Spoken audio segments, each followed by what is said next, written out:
ability to, what's on offer here is through understanding the creative nature of thought and the experience is so much easier, because you get to be okay with being a totally fucked up human being, rather than thinking you're going to be some Zen Buddhist, really mellow. I've fallen for that so many times, where I've thought, oh yes, I'm quiet and I'm having a beautiful experience of life, and all that happened is I end up withdrawing from engaging in life, because I'm being quiet, and I'm being whatever I've made up that understanding the principles is going to be.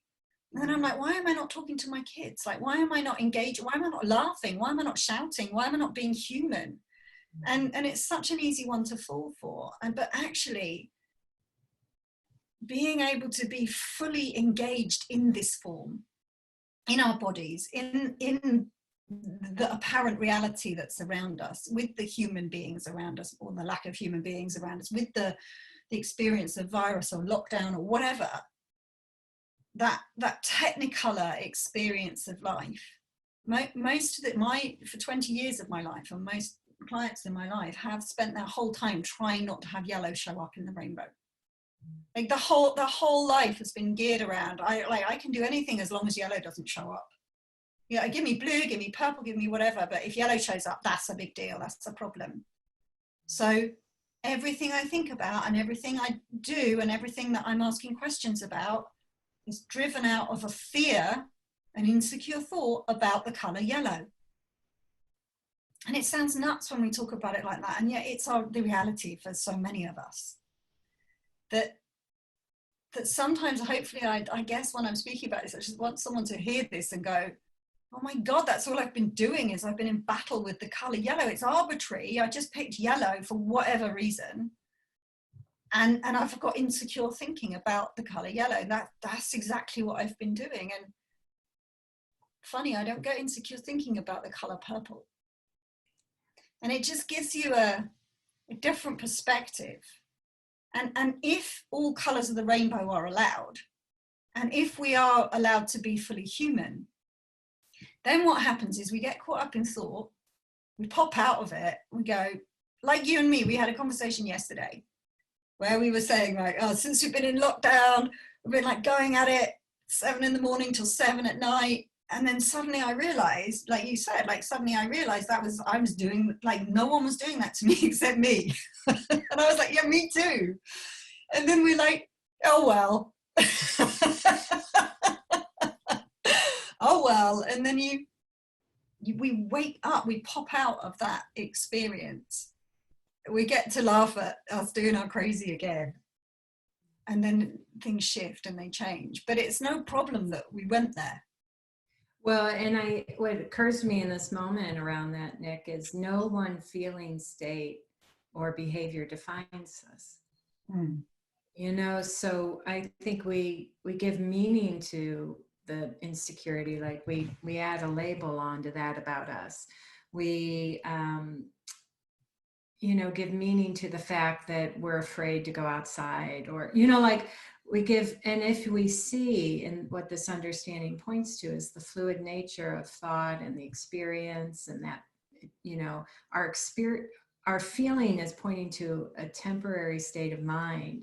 It's not telling us who we are.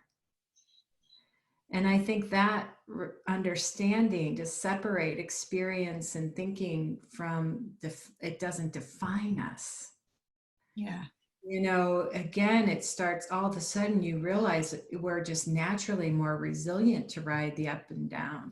We're willing to be a little braver and get out of our comfort zone. We're willing to get comfortable being uncomfortable, because we understand that it's all pointing to thought being brought to life in a momentary experience. It's not pointing to a truth of who we are. It's not defining us. Yeah, to walk around constantly thinking the thought, I am an anxious person, I'm just anxious, that's just the way I am, yeah, is really different from having an experience of anxiety for 30 minutes of the day and 23 and a half hours without. or half an hour 10 times a day still gives you a whole chunk of time when anxiety is not present. And to label ourselves and go, oh, I'm a anxious person, therefore, right, then creates the framework of what we can and can't do, what's possible for us and what isn't.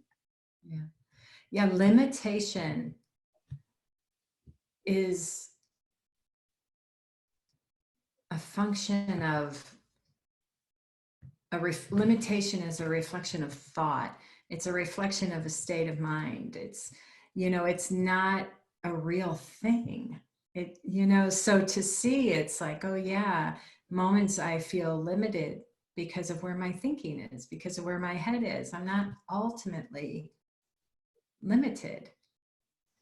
I love it because as you're saying that, my mind is going, yeah, but what about, and then as I'm doing that, I hear myself go, yeah, that would be a limiter, asking a question like that. Yeah. Like there's limitation, right? Like, no, stay open, listen. Yeah. And our tendency is to hone in, isn't it? Like, that's the job of the intellect. Yeah. To hone in on concepts and ideas. And as you're speaking about limitation is a creation of thought. And then my mind goes, yeah, but what about, like, they're right there. Well, it's like we could say, no, I'm limited right now because of lockdown. I can't, but really look at that. Get past, like, just get okay with what is, and you will see possibility and growth and opportunity all around you. Yeah. So again, it's like, it's kind of a fun thing. What if limitation is nothing more than an illusion of thought?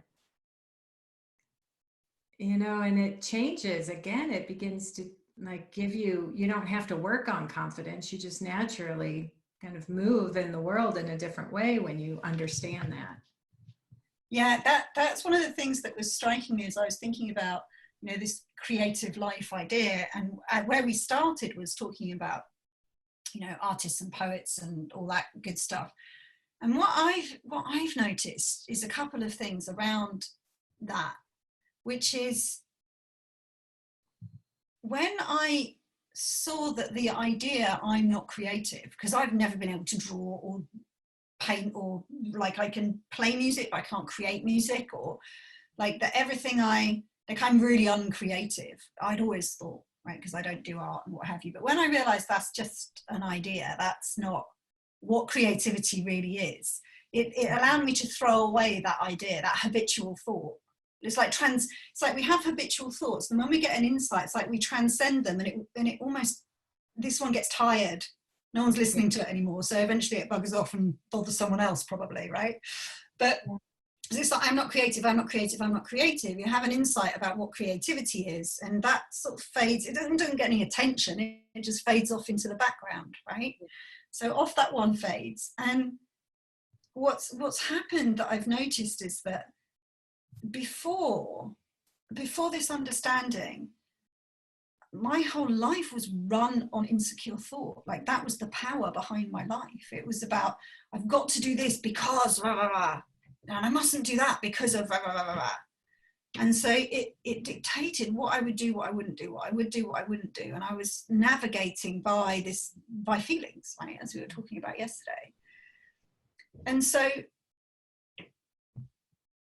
busy-minded, so trying to figure things out, so like in this world of form, trying to manipulate income levels, relationships, promotions, careers, all the rest, trying to manipulate all of the outside circumstances so that I could shut off that insecure thinking, right? Plug that hole in my soul that I know I've talked to you about before. And what's happened is, as I've come to understand the principles, and my mind has quieted down,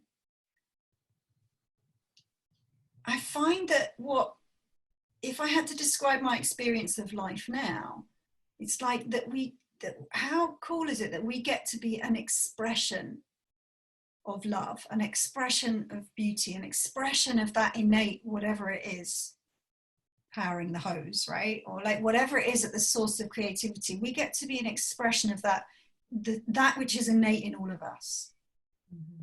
And as I connect to that space before thought, as there's more time spent hanging out there, because just simply by the fact there's less time running around trying to change the world of form all the time, because I've seen that has no impact on my well-being or my health, my innate mental health, or any of that stuff. It's faded away, right, as an activity to be doing. And in that space that's left, there's more connection to the space before thought, this formless dimension, if you like, to life. And what I've noticed is that an expression of love, an expression of beauty can take many forms, but part of it is art, part of it is writing, part of it is photography, part of it is growing flowers. And it's like I'm not describing this very well, but when that space before thought is allowed to be the thing that is what takes form through us, and gets shared with the world, that's art, that's poetry, that's music, that's what that stuff is. Yeah. It's like the soul in form, it's like love in form. And I love being a participant in that journey. That's what's on offer, from understanding the source of thought, the source of everything that's created. When we see the inside out nature of life, we stop trying to look for things where they're not to be found. And when we get touched by the nature of principles, the nature of the principles themselves, that by the oneness you were talking about, yes, like last time we were speaking, and by this space before thought, being an expression of that's creativity, that's what's on offer. And if you let it will totally surprise you in the form that it shows up in. And so for me, it takes away this understanding, takes away me trying to figure out what I'm going to be doing 3 years from now. Right? Like, I was the girl of 5-year visions and 10-year plans and all that kind of thing. And it's like, you've no idea. I've got such eyes for it now that you just don't know what's going to be created through you, what the world needs 6 months from now, like what form love gets to be expressed in a year from now. How on earth would I know? And so what happens is we stop living in the future all the time, trying to figure everything out, like figure out the future direction of our lives, trying to figure out how this thing's going to pan out. And we get to ride the wave of it, and it brings us back to the now.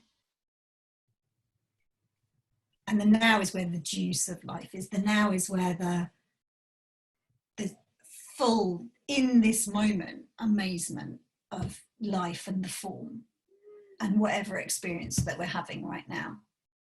Like, that's just blows my mind. That's so awesome.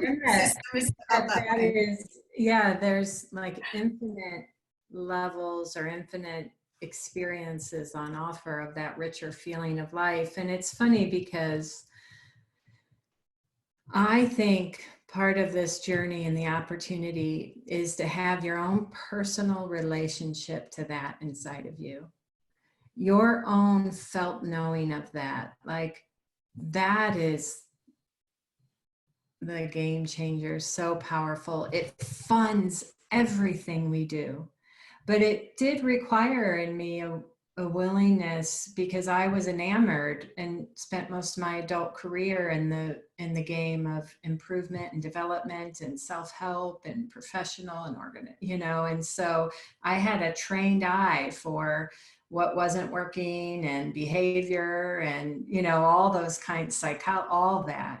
But it wasn't until I got curious about having my own felt experiential relationship to our deeper nature that I started to get a hint of what you're speaking so beautifully about.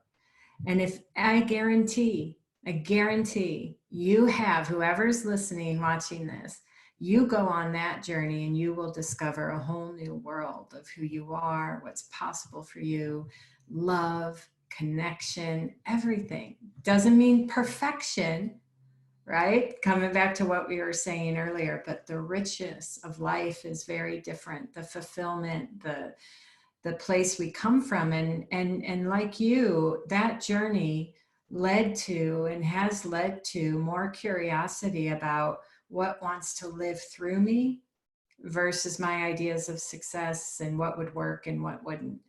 You know, I can remember when I was first learning how to teach this, I went through this period of like really trying to get it, which is, I think, just normal for a lot of us. But after teaching, I realized I had that thought, which you know, Nick, I had this thought of less of me on my mind. And I could see that even my desire to want to be good was ego, was coming from some other place. And the less of me on my mind was really an invitation. And I remember, like in my words at that time, it was, I want to let my deeper nature, my true nature, take the lead, not Barb's ideas and experiences and, you know, of what's good and bad and what she can and can't do. I didn't want that to lead, you know, and that journey I'm still on. It's an everyday movable feast, right? But it is so cool to see. The other thing I just want to say is like, you know, that living life, letting my ideas of what I thought I was and what would work and what wouldn't, you know, and what success and what the source of it was, kept me skimming across the surface of life. And in a way, when I was listening to you, it's like, oh yeah, no, the invitation is to plunge inside, to plunge, go in over your head, get wet with this innate, this part of us that, you know, is rich and full and unknown. But when we give it more room, when we get curious, when we have our own felt relationship to it, it changes everything. Yeah, I remember Dickie Bettinger saying to me when he was coaching with me, he was saying, well, I was coaching with him. He wasn't coaching with me, I was coaching with him. But he said, Nick, you just don't have enough respect for that space. And that kind of stopped me in my tracks, mainly because my ego doesn't like being told I'm not very good at something, but whatever works, right? But I was like, yeah. And as soon as he said that, I could see it in all my clients as well. We're so enamored with the content of our thinking, with our habitual thinking, our questions, our own ideas about how the world works. And I think the invitation in this conversation is to start to see that the illusory nature, when you see the illusory rainbow-like nature of thought, it just becomes less interesting. And when you get a feel for, like when we dive into thought and it feels limited and constricted and tense, and get a feel for, oh, that's me diving into if you've got like a form and formless divide, right? Like that's the feeling of going that way into the form. Like, yeah, but my husband, yeah, but my life, yeah, but my money, yeah, but you don't understand, yeah, but what about, okay, I get it, but how do I apply it? Yeah, but blah, blah, blah. Anything that comes out in language, basically, it's all in the form, all ideas. You can't think and listen at the same time. And the minute you see that and this becomes less interesting, it doesn't go away. Sometimes you can have moments where it vanishes entirely. But what happens is the relationship changes with it. So it's just a blah, blah, blah radio playing in the corner. And then you get curious about what formless up the hose, what are they on about? Like what? And you get curious about that, and then if you're anything like me, you apply this to that. So what is it? But I don't understand it, but I don't get it, I don't have that. What are you talking about? Are you being religious? Are you like telling me I should be more like this? How do I stop my thinking so I can months and months of that too. And then I realized that this can never understand that. So I knew there was something here, but this, I kept asking questions about it and I kept trying to figure it out and analyze it. And then all of a sudden I realized that this could never be understood by that, and I stopped trying. And there was a felt experience with this, and there was a momentary dropping into this space. And as a momentary dropping into it, there was a recognition that it had been there over and over again before. And then I would pop back out and ask, yeah, but how do I do that again? And how can I do that more? And it's gone and it came and it went away and then it's come back again. And how do I make, and then a pointing out, like, no, this, like, I had to have more respect for this space. And there was a letting myself off the hook all over the place here. There was a letting go of all of this because of the realization it couldn't understand this. And as a result, getting more of a, starting to build a relationship with this thing that before I bumped into the principles, I thought this was all there was. It's the best way I can describe my journey, and maybe no, it's like, like as you hold up that index card, it's like, in a way, then the index card falls away and it all becomes one. Yeah, you know, it's like there is no, and I know that's what you're saying, but I love the visual of that. That's why I'm saying it. It's like, I think that's true. And it comes back to when we see the truth of who we are holistically, that we're both this spiritual, formless, creative potential, this deeper essence, this deeper nature, and we are this human, that when we factor in that we are all of that, then how we make choices and where we decide to go and what we listen to, like, it affects everything naturally. It naturally impacts it. We don't have to, like, you know, drill it in, right? Just by knowing. It's sort of like, you know, Michael gives a thing. So I don't know why I want to bring up analogies when I know I'm going to blow it, but I am going to do it anyway. But, you know, it's kind of like if you go one way to work and it takes like an hour, as soon as somebody tells you there's a shorter way, and you want to, you know, take the shorter way, you just take the shorter way. Like, you don't have to get confident about that. You don't have to, you know, work on your discipline, right? You don't have to, you're like, oh, there's a shorter way, that would be good. And you go. Like, it just becomes something that you factor in. And that's what happens when you have your own relationship to this understanding, your own learning curve, your own exploration, your own felt knowing of your deeper nature and your humanness, and you understand thought and how it works. All of a sudden, you're moving through life able to factor all that in, you know, and as a natural output, you'll take risk. Yeah. You'll try something and not be as attached to it. You'll feel a feeling of looking like a fool and you'll get over it immediately. Like, all of a sudden, those are just like natural things. So all of a sudden you are creating more because you're willing. Because why wouldn't you? Because why wouldn't you? All the reasons that you listed at the beginning as to why you wouldn't, like what limits our creativity, all of a sudden when they vanish into puffs of smoke, it's like, well, why wouldn't you?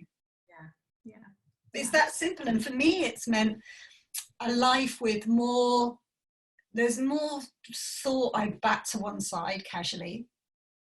There's more of a light-hearted experience of life, more of the time, not all of the time, more of the time. Like, there's more lightness, there's more laughter, there's more experimentation, there's more resilience, there's greater bounce back ability, there's less discouragement, there's more, fuck it, why not? Behind everything. And so that and to me, like, if I had to sum up in a word, like, what's on offer, it would be freedom. Complete freedom to play and engage fully in this game of life. Not sit back, get all zen on the sofa and have a wonderful, beautiful feeling, man. Like, some of that too, but the ability to throw myself into life and be fully used up by it by the day I die. You know, like, that's the game I'm into.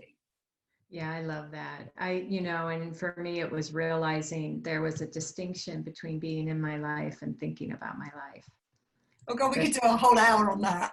they're very different, and that's what I think is this understanding. First of all, it made me aware there was a difference.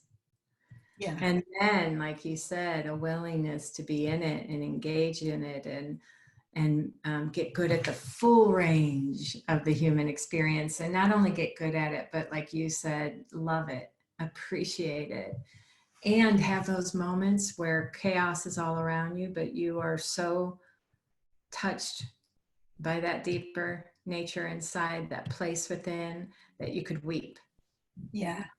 All of it. Knowing that that has your back, even in, like, we talk about the lightheartedness and the freedom, but it's like, even in the moments of grief and sadness and depression and anger and frustration and loneliness and all the rest of it, like, even then, knowing that life moves us wherever it needs to, that at some point a new idea will occur, even if it's to get up off the sofa and blow our nose, right? Even if it's to go call a friend, even if it's to ring the Samaritans, even if it's to go bake a cake and distract yourself, like whatever.